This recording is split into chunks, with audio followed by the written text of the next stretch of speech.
Sziasztok! Zsuzsa vagyok. Most megtanítom nektek, hogy hogyan kell csibi pinyátát készíteni. Bocsi. Na, hát először is Google-be beírjuk, hogy csibi maker. Így. Enter. És ez a Chibi Maker 1.1 by Gen 8 8 and DeviantArt. Oké.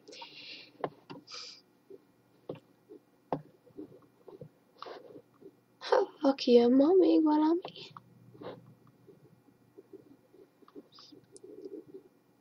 No. Hát nagyon egyszerű, play, és itt van.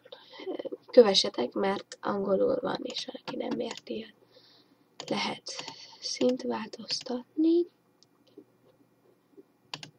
Szemet, milyen legyen a szeme. Most egy jó kislányosat fogok. Száj. Gyönyörű. Na mindegy, nem tudom. Valami lesz azért. Egy mosolygós. Jó.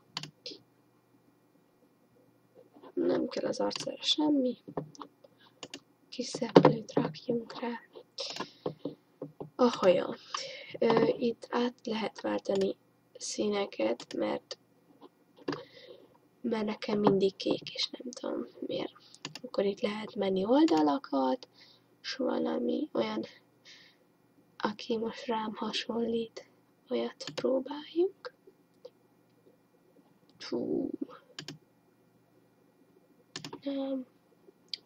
Jó, most mindegy, bármit kiválasztok.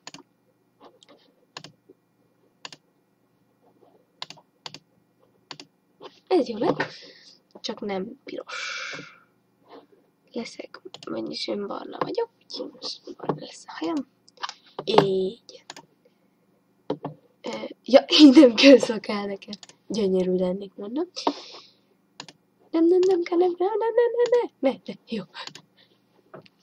Ez maradhat, mert a többi ilyen mérges, meg ilyenek. Jó. Felső. Kabát.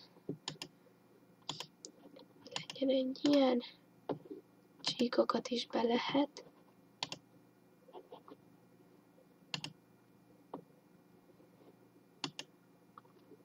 Így.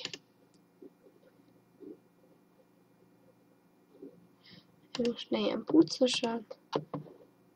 Nekem hol van? Jó. Szoknya vagy gatya? Hát nem tudom. Inkább gatyás vagyok.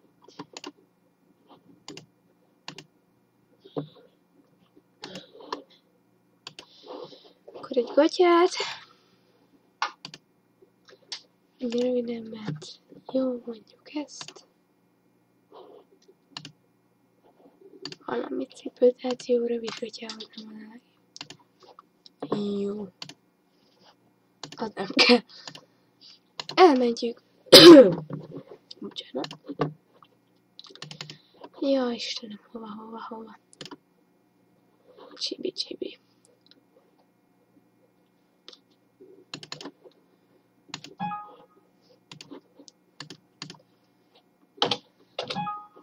Jaj, de jó, hogy ilyen néven is van. Akkor ilyen néven nem lesz. Oké. Hát így kellett csibit készíteni. Egy másik videóban majd megmutatom, hogy kell átszínezni a haját. A videó alatt belinkelem, hogy ezt a programot hol találjátok. Sziasztok!